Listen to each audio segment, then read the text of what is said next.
Start the clock. This is Valley View News. The occupation! Thousands gather for an anti-war protest in Hollywood. Barack Obama stops by The Tonight Show. And the Matadors almost pull off a major upset in the NCAA tournament. Hello and welcome to Valley View News. I'm Kristen Price. And I'm Jeremiah McDaniel. 15 people are dead and 30 wounded after a suicide bomber detonated explosives at a Kurdish funeral in Baghdad. The funeral was for a Kurdish politician's father. He was targeted because of the close alliance the Kurds have with the U.S. The attack came as Turkey's president made the first visit to Iraq by the Turkish head of state in 30 years. On the 6th anniversary of the Iraq War, thousands of people gathered in Hollywood to protest the wars in Iraq, Afghanistan, and Palestine.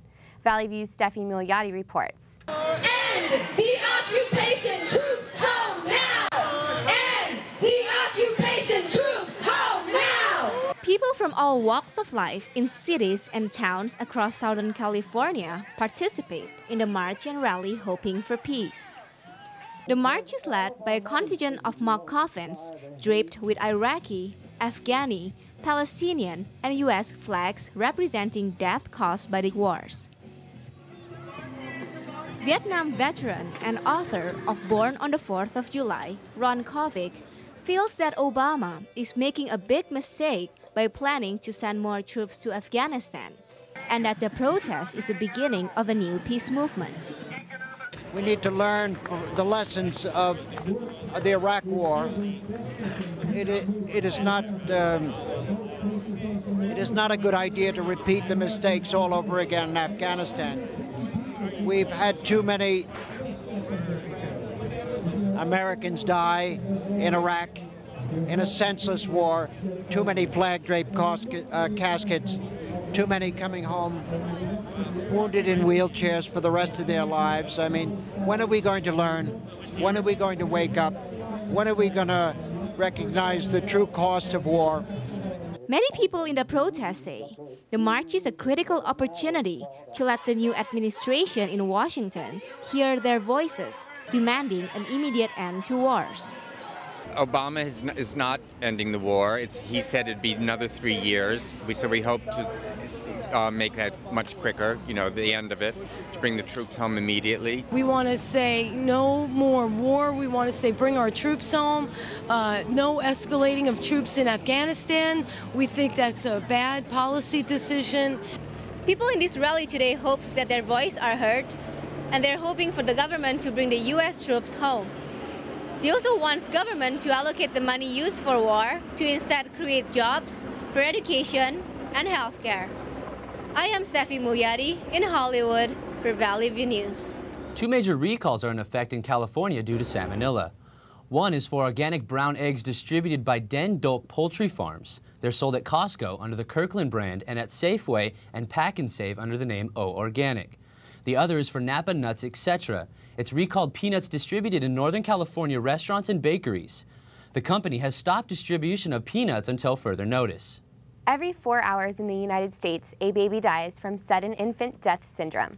Last October, Gabriel and Yolanda DeMello started a foundation to benefit SIDS research in honor of their daughter, who died of SIDS at the age of 6 months. Cynthia Martinez has the story on the foundation's first benefit run.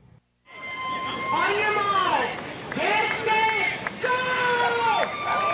More than 150 people registered to participate in the first annual 5K and fundraiser for the Joy DeMello Foundation. Some of the runners have been personally touched by SIDS, losing a child or a family member. Others say they heard the DeMello story and were compelled to help.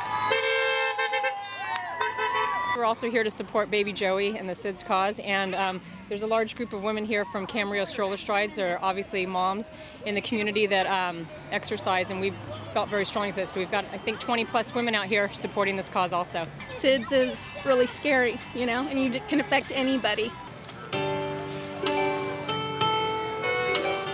The race was followed by the honoring of babies who have died, along with those they left behind. The families hugged, cried, and shared in a moment to reflect on the memories of their babies. DeMello says the support from her husband and the inspiration from her daughter give her the strength she needs to pull through the pain, but says forming the organization has been no easy task. having that feeling of what if it's not going to make a difference? What if nobody hears me? And every step of the way that I go through, every time I fill out paperwork, I cry. Dr. Thomas Keynes, a SIDS researcher at Children's Hospital of Los Angeles and USC, says the progress has been made, but more research is needed. We think that something goes on in SIDS babies, that the life support part of their brain, if you will, doesn't function, so that either there are problems with their heart rate response to changes in the environment, or perhaps not breathing or not waking up in response to dangerous stimuli. More than 4,500 infants die each year in the United States of unexplained deaths, with about half of those deaths being attributed to SIDS, or sudden infant death syndrome. The DeMellos say there is more to come this year, including educational seminars and another fundraiser. They will make the 5K run a yearly event, holding it every second Saturday of March at Constitution Park. In Camarillo, Cynthia Martinez for Valley View News. Treasury Secretary Timothy Geithner says the President Obama's plan to end the bank crisis could cost up to $1 trillion. The plan will rely on private investors to buy between $500 billion to $1 trillion of toxic assets. The administration hopes banks will then be able to start lending again. President Obama has done something no other president has ever done before. The nation's first African-American president made a historic TV appearance in the Southland. Valley View's Talia Hassan was at the Jay Leno studio talking to people about the historic moment. Security is always deep and the crowds are always going wild whenever President Obama comes to town. And nearly 200 fans and concerned citizens camped out overnight, hoping to catch a glimpse of the first president to ever appear on a late-night talk show. It's not very often he's in your neighborhood, so I wanted to come out here and see him. All around Jay Leno's studio at NBC, people had a message they wanted the president to hear. And some people spent hours trying to score a ticket to the show. I gotta get in there. But not everyone in the crowd was a fan of the president. Obama is most likely not an American citizen and not eligible to be president. And many people wanted to do more than just watch a good talk show. They wanted to hear Obama talk about all of America's problems that still need to be fixed. You know, people are out of work. There's in this state, there's 7 million people out of work. What's the point of bonuses? Doesn't make sense. The president's appearance on late-night television definitely created an air of excitement outside Jay Leno's studio. And it was obvious that many people still believe in Obama's campaign, that change is on the way. So President Obama is taking chances to talk to the nation without the press or Congress getting in his way. And the United States hasn't seen a president do anything this intimate since FDR Roosevelt held his fireside chats during the Great Depression. In Burbank, I'm Talia Hassan for Valley View News. The Wall Street Journal reports that families are increasingly applying for financial aid or pulling their kids out of private middle and high schools altogether. The unemployment rate and mortgage crisis are to blame.